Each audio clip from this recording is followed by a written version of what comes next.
The story follows Katie, a devoted housewife who appears to have everything under control. She lives comfortably with her husband and their only daughter, Tara, but behind the calm surface, the marriage has become distant. Conversations are shorter, affection has faded, and Katie feels increasingly alone inside her own home. Her sister Gail visits from time to time, and one day she asks Katie to look after her cat while she stays with their parents. Katie does not want the extra responsibility, yet Gail refuses to take no for an answer and even offers to pay her. Eventually, Katie gives in. Outside her household routine, Katie enjoys running because it helps her clear her mind and stay healthy. A few days later, she goes to Gail's house to clean and feed the cat. While she is there, a neighbor named Gemma introduces herself, assuming Katie has rented the place. The misunderstanding quickly turns into conversation, and the two women begin getting acquainted. The following day, Gemma appears again and asks Katie to drive her to the hospital. She has been experiencing severe abdominal pain and believes she may be pregnant. The doctor delivers very different news, explaining that Gemma has entered menopause and warning that her smoking and heavy medication use are damaging her health. The frightening appointment creates an unexpected bond between the women. Katie offers emotional support, and Gemma begins treating her like a trusted friend, although she rarely invites Katie into her own home. Through Gemma, Katie also meets her son, Sander, a troubled young man whose behavior is difficult to read. Soon afterward, Katie injures her hand while caring for Gail's cat. She initially tries to ignore the wound, even though her husband urges her to see a doctor, but the risk of infection eventually forces her to seek treatment. Because of the injury, she cannot join her husband and Tara on a family trip to visit Tara's grandmother. Left behind, Katie feels even more isolated. Gemma takes advantage of the empty evening and convinces her to go dancing at a nightclub. The night begins as a chance to forget their problems, but it quickly becomes chaotic. Gemma drinks too much, argues violently with one of her friends, and storms out in an unstable state. She drives away while angry and intoxicated, crashes her car, and is rushed to the hospital. Katie immediately contacts Gemma's husband and tells him what happened. Unfortunately, Katie's problems are only beginning. When she returns to Gail's house to feed the cat, the animal escapes. Katie searches through the neighborhood for hours, staying out nearly the entire night, but finds nothing. The next morning, Gemma's husband comes to help. Together, they print missing cat flyers and place them around the area. During the search, his behavior becomes increasingly personal and uncomfortable. Katie is emotionally vulnerable, frustrated with her marriage, and exhausted by everything happening around her. In that weak moment, she crosses a serious boundary with him. Their secret is immediately placed in danger when Sander witnesses what happened. Instead of confronting them honestly, Sander decides to use the situation for his own benefit. He claims he knows where Gail's cat is and demands that Katie buy him an iPad before he returns it. Katie first tries giving him money, hoping that will end the blackmail, but Sander refuses and continues pressing his demand.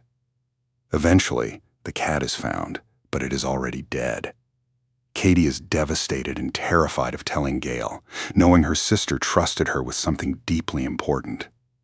While Gemma remains in the hospital, her husband asks Katie to watch Sander. Hoping to distract him and improve his mood, Katie takes him hiking. During the trip, Sander admits that he has developed feelings for her. He explains that the attention and kindness Katie shows him are things he has rarely received from his own mother. Katie is disturbed by the confession and firmly tells him to go home. She wants the boundaries between them to be unmistakably clear. Around the same time, Gail discovers the truth about the missing cat and lashes out, telling Katie she never should have accepted responsibility in the first place. Katie is already drowning in guilt when another family problem emerges. Tara has secretly been spending time with students from different classes, including Sander, and the group does not appear to be a positive influence. One afternoon, Katie returns home and finds Sander inside Tara's bedroom. Furious and frightened, she orders him out. When Katie's husband learns what happened, he also demands an explanation. Tara is scolded, and Sander is forced to leave. Katie warns her daughter that she is still too young to understand the risks of getting involved with boys who manipulate people. Wanting to protect Tara, Katie privately tells Sander to stay away from her. Sander responds with another disturbing condition, saying he will leave Tara alone only if Katie agrees to spend time with him. Katie rejects the suggestion immediately. When he attempts to touch her, she stops him, making it clear that his behavior is unacceptable. The incident forces Katie to recognize how badly her relationship with Tara has deteriorated. She has been so distracted by suspicion, loneliness, and other people's crises that she has stopped noticing what her daughter needs. Determined to repair their bond, Katie invites Tara for a walk after school and suggests visiting a beauty salon together. The salon is closed, so their plan does not work out, but Tara appreciates the effort. For the first time in a while, mother and daughter enjoy simply being together. Katie also tries to make peace with Gail by giving her a new cat. Gail refuses, explaining that another animal cannot replace the one she lost, but she recognizes that Katie is genuinely sorry. These moments help Katie understand that rebuilding relationships requires patience rather than quick solutions. Much of the tension in Katie's marriage began when she noticed the name Maya on her husband's phone. She convinced herself that Maya must be another woman and quietly allowed jealousy to grow into distrust. Instead of asking her husband directly, Katie follows him one day and discovers him at a gym. There she learns that Maya is not his lover at all. She is simply the fitness coach helping him train. Katie realizes that her fears created a story that never existed. A brief argument follows, but Katie admits her mistake and apologizes. Her husband also acknowledges that their poor communication allowed suspicion to grow. Back home, they reconcile and promise to speak more honestly instead of hiding their concerns.